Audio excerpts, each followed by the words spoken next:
Hello again, everyone. I'm here with another travel palette swatching video. Today I am going to be swatching the contents of this Clover leaf travel box. I will show you the box itself because it's kind of interesting before I go into the paints. But first I am going to get my swatch book out. I will put a link below to this Chic Sparrow notebook where I have my travel palette swatch notebooks. And that'll show you the setup of this. And then I'm also going to take my paintbrush out of here, which always ends up going down to the bottom, of course. And then I also have some water off to the side and a paper towel for painting. So before we get into the swatches, I'm going to leave that up here and I'm going to show you the box itself. So this is called Barry Herneman's Cloverleaf Paint Box, and I purchased this from Ken Bromley Art Supplies in the UK, and it's kind of an interesting box. I always have to find where the opening is because you see on each side you have sort of an interesting little setup here.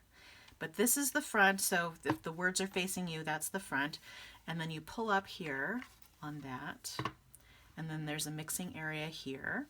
And then if you pull here, you have another mixing area, and then this is another mixing area that folds out here, and then there is yet another mixing area, which you can't even see. There you go, you can see a little better there. And then I have the paints inside. So what I have in here, oh, and looks like these got moved around just a little bit. I have them affixed in here with earthquake putty, because I took out, oh, and I don't have it handy, I took out the, there is normally a little insert that goes in here that has little wells. And I didn't want to fill the wells with paint because they're rather large and you can't fit standard size wells in there. I think it's a full pan size well. I'll put the link to this product below so you can see what the options are on the website. Ken Bromley Art Supplies has a lot of really interesting things that you can't always get here in the United States, and the shipping's fairly reasonable, and I've never had any issues ordering from overseas. So I have this laid out the way I do, although it looks like I might need a little more earthquake putty under there, so that I can put a brush here in the box. And then when I fold it all up, this is my entire little travel box here. And I cannot fit another, I don't think I can fit another row of full pans. Maybe if I didn't have, no, I wouldn't be able to fit another row of full pans, I don't think, because I don't think that fits. But these pans are a little bigger that I have in here, and what I have in here is mostly Da Vinci watercolor. These up here is the only row where I do not have Da Vinci watercolor, but all of these came out of a larger set of Da Vinci watercolors. So let's go ahead and get started. Here's my little swatch sheet that I'm going to have off to the side here. I'm trying to figure out, because this is such a huge palette, and I can't fold in any of these pieces because otherwise I can't reach the paint. So that is one downside. If you don't need all of these mixing areas at once, it is kind of large, and but you could see there's no real place to hold underneath, but you could certainly hold it like this. With the pan that goes inside here, there is a blank spot here so that you can put your thumb there. So there's like no pan in this little corner in the little insert. And what is nice though is that you have these really big mixing areas back here. So you could do pretty large washes back here and in these little wells. And then here they're just smaller surface, like a surface palette. Okay, that's enough about the palette itself. Let's get into the watercoloring itself. So I do have a little pan of Schmincke Oxgall in here, which is this one here. So a little explanation about that. So Oxgall is essentially I think they call it a wetting agent, but what it does is it makes your watercolors flow really well in water and blend into each other. Oxgall is essentially why the Core brand paints flow really amazingly well. Although they use a synthetic ox gall, and I believe that this is not synthetic. So this is an animal product, just FYI. So part of the reason why I put this in here, I think I bought this separately just as a little pan. I may have even bought it off of Amazon. I'll find that out and put the link down below. But the reason why I put it in this particular palette is I don't feel like the Da Vinci brand watercolors flow very well for me. I'm not going to be using the ox gall in these samples just because it's not really the right context for using that. It's more because I like to do a lot of abstract watercolors where the colors blend into each other really well and kind of go crazy. But for swatches and little samples, this is not necessarily the best context for that, so that is not going to be used. So, but every other color is in my little chart here. Although that's not really a color, is it? All right, so let's get into it. So here is, I have these here. Okay, what I'm probably going to do, let's zoom in just a little bit. I think if I leave it like that, you can see most of the colors and the swatches at the same time. Oops. And we'll see. We'll see. If I start having issues with it dripping or something, I may stop that. But let's try it out like that. So I'm wetting my brush here, and I'm using just the same travel brush that I've been using for all of the other swatches in the book. And this is a Miller's Pseudo Sable that I purchased online. So let's see. All right, so the first one that I have here is Daniel Smith Lunar Red Rock, which is one of the really nice Lunar series colors, which they all granulate really well. And this you could use in place of a Venetian red or something like that. It's really pretty. Really pretty and really granulating. I have a soft spot for granulating colors myself, but I know that it's not everybody's thing. Okay, I'm already being a little sloppy here. I'm going to try and be more precise with the boxes. Okay, and the next color is Winsor Newton Olive Green. And so I think I already said that these Da Vinci colors, all of these Da Vinci colors were already in a set together. And then I added these colors up at the top here to kind of fill in the gaps for things that I felt like weren't represented in this palette. So essentially this Lunar Red Rock is my Earth Red, which was not in the pre-made palette. And then this is more of an earthy green. The earthy green is really an option, I would say. It's not necessarily an essential to have in your palette, but I had this color and that didn't really fit in other palettes, and I thought it might fit better here. So let's see, and then we have Schmincke Permanent Carmine. And I didn't feel like, well, we do have a Quin Rose, or a Permanent Rose Quin. So it is a Quin Rose, essentially, from Da Vinci, but this Carmine is kind of in between the rose and the alizarin crimson that is in here. And it's a really pretty color. This particular palette, I think, would be really good for florals because now it does have a lot of reds, and there's a lot of really nice yellows that could be mixed for oranges, and you could mix some nice purples for flowers. I just think this would be a really good flower palette, given the colors in here. Okay, and then the next one is, I'm actually going to do this one last so that I do not get metallic particles in my watercolor. I'll remember to go back to that. So the next one is Schmincke Gold, and I purchased this as a single pan just because I wanted to try their gold out. It's a really beautiful gold. It's not super saturated, but we'll come back to that at the end. And the reason why I want to do that is I really don't want to get metallic particles in my water that will then potentially taint the rest of the colors in my palette here. So this is the first of the Da Vinci colors. This is alizarin crimson. and it's a permanent alizarin crimson because it is a quinacridone. Some alizarin crimsons are not light fast, so you have to really pay attention. Usually the ones that are not light fast are a single pigment. This is also a single pigment, but it is a violet. So it's PV19, which is an alternative that is permanent. But it's a little brighter, I would say, than Daniel Smith's permanent alizarin crimson. Their alizarin crimson is a little bit deeper in color. Okay, so next we have sap green. And from here on out, until I go back to that Schmincke Gold, these are all Da Vinci brand. Da Vinci is one of those brands that a lot of people seem to like. I feel a little bit indifferent about Da Vinci. I mean, I like their paints. Their paints are perfectly fine.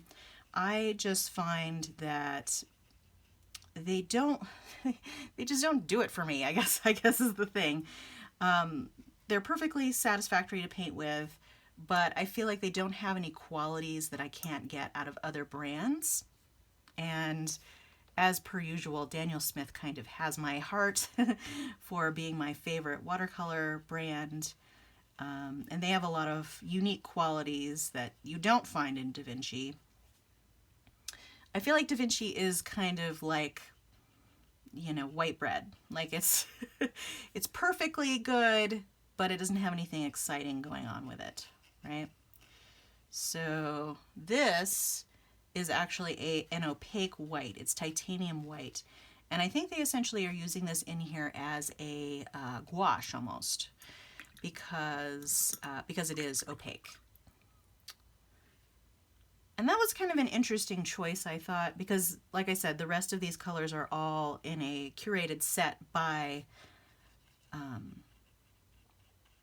Da Vinci.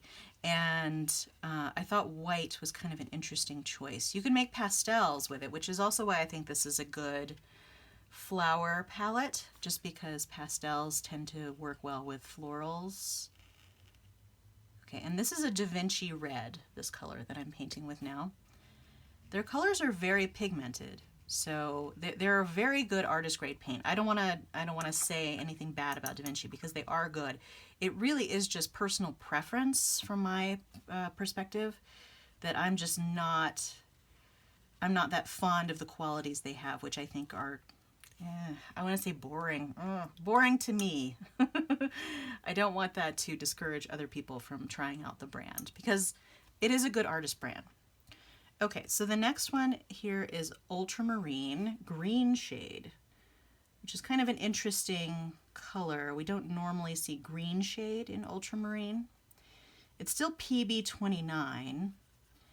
And quite frankly, I'm not really seeing the green in here, so I'm not quite sure where they're coming from on that one.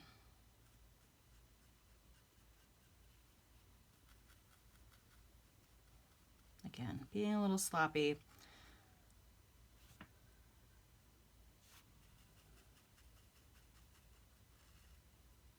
What I do like about their ultramarine is that you can get a really nice, you can dilute it and get a really wide range of tones out of that blue. These paints also re-wet really easily. I have not put water on them before using them. This is a burnt umber.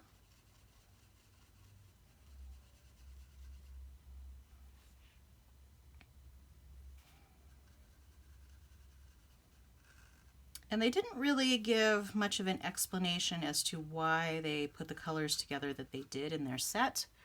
I think they were just trying to kind of get a good all-around starter set. Okay, so this next color is Hansa Yellow Deep. So these aren't necessarily in color order. I put them in there the way they were laid out in the original pan or original tin that I bought them in, but then I'm going, you know, row to row here, so they might not necessarily be in order of color. So this next one is Hansa Yellow Deep. And Hansa Yellow Deep really is a very lovely deep yellow color, as the name would indicate.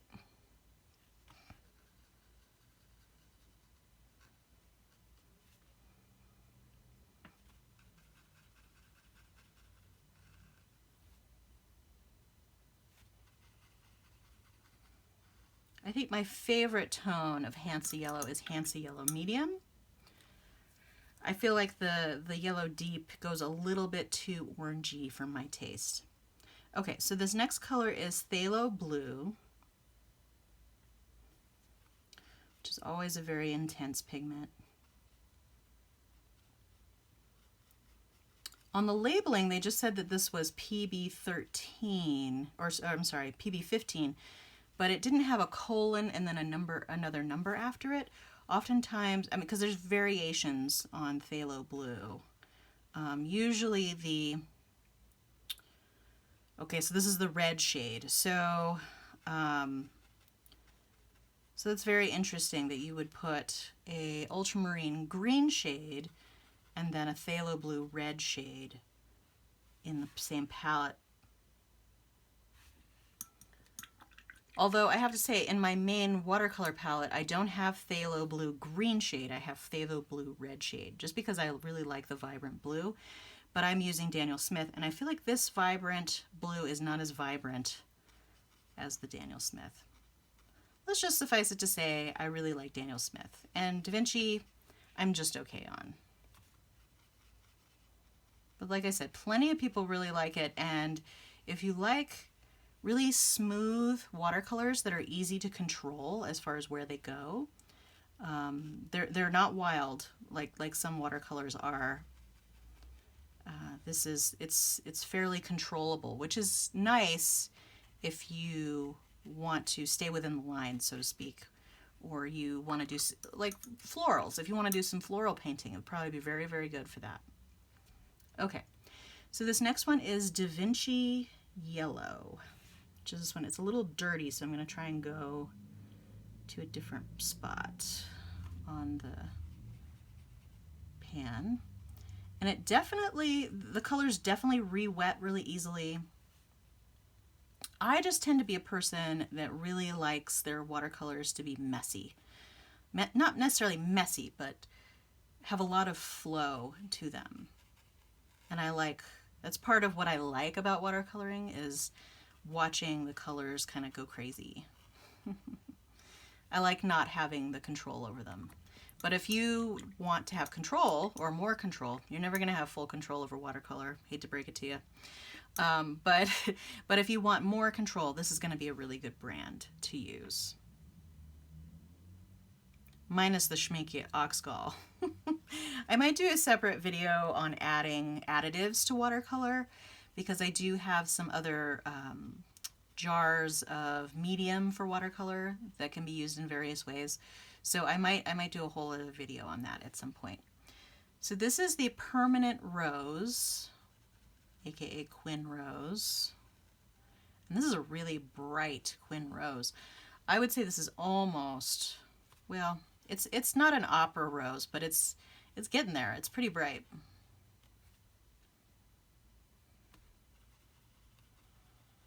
You can dilute it way down though and get a variety of tones, which is nice. And then the last color here, before I go back to the gold, is Da Vinci Yellow Ochre.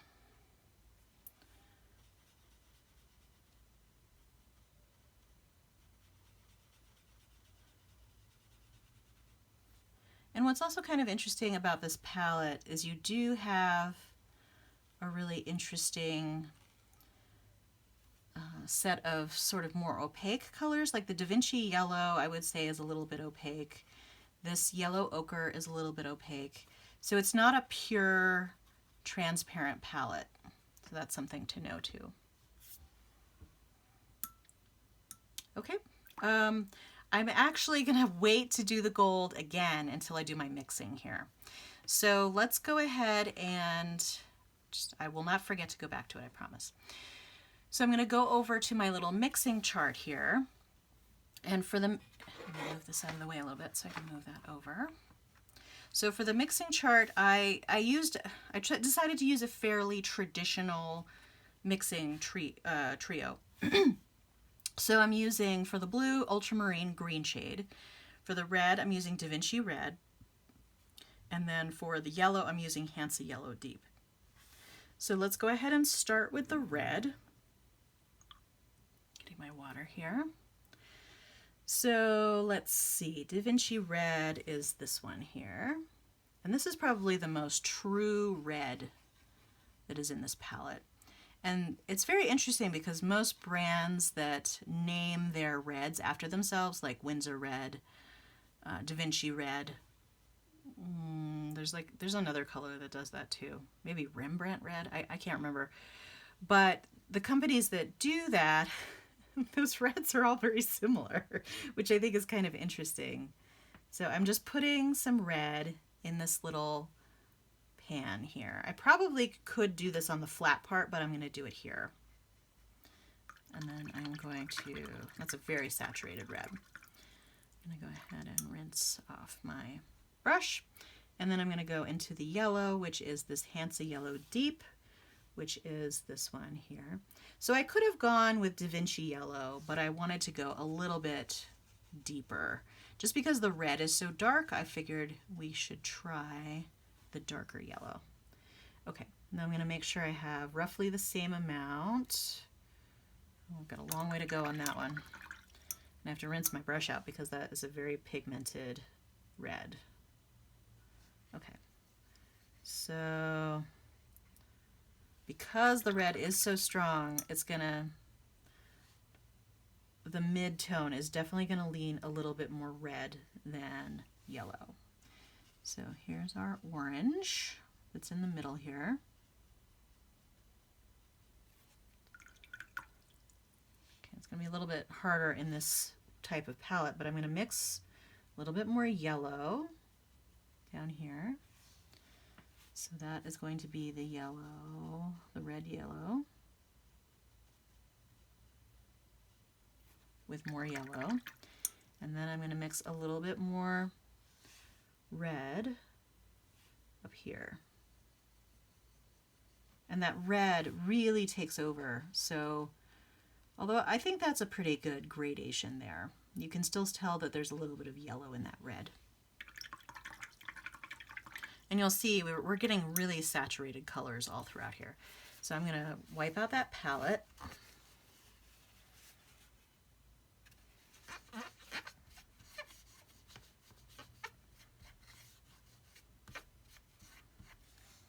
Okay, and then we're going to move on to the next color in the triad, the blue.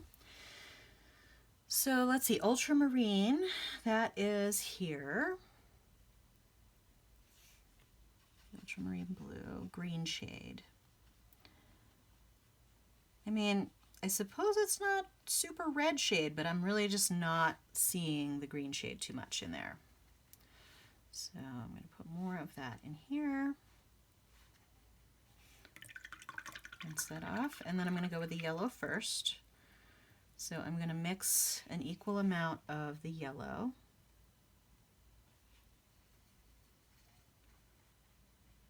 Again, these colors are very pigmented and it's really easy to go one way or the other with just a little bit extra. Okay, so there's my green.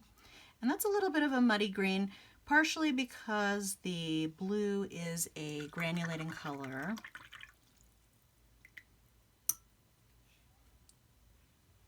All right, so let's add a little bit more yellow to this bit up here. Probably do a little bit more.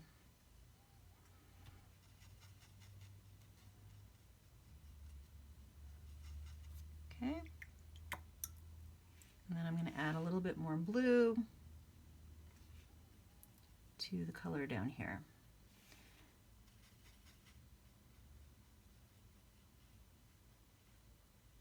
And I probably have a little too much water in there, but that will dry okay. Okay, let's wipe that out too. And then we're going to go to the red and blue mix.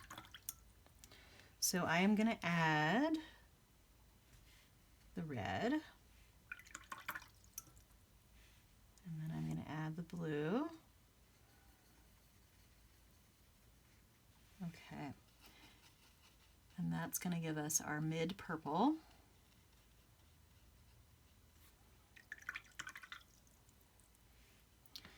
And I'm going to add a little bit more red up here.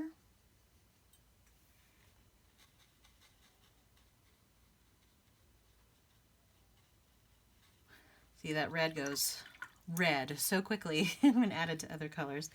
And then I'm going to do a little bit more blue down here. Okay. All right, I think that's a pretty good range too. So now I'm going to leave what I have in there, and I'm going to do the yellow in addition to these. And I think we have a neutral pretty much right off the bat. Yep, that's a brown.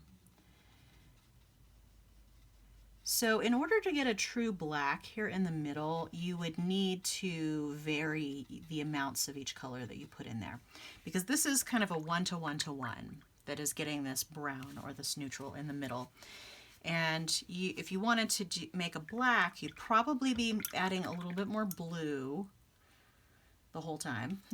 And because you want red and yellow to make orange, and then orange and blue will make black if you mix them together in the right proportions. So so it would just take a little finagling to get a true black in the middle.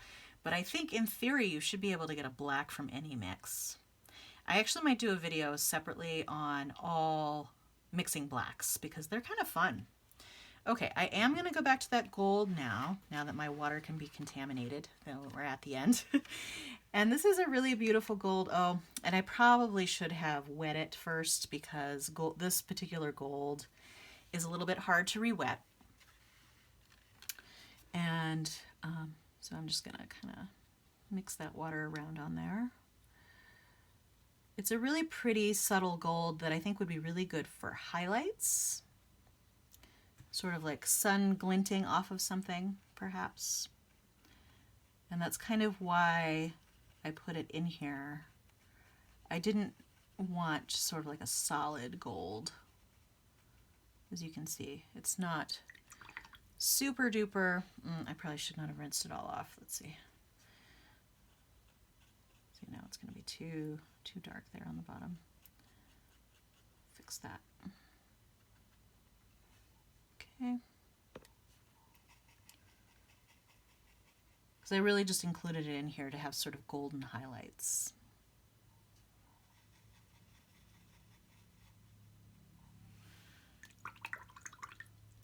All right.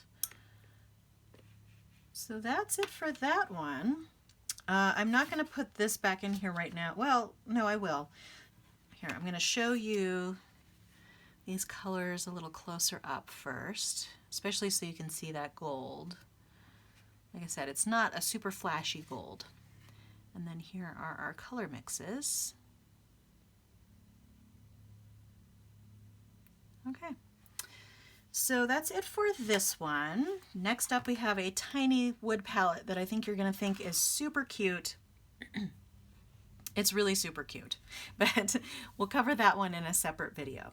So I'll show you how to close up this box. I am going to zoom out a little bit, and then I will show you how this box closes up. Let me cover my water here, and that will have to be emptied out and cleaned now, especially since I have the gold in there.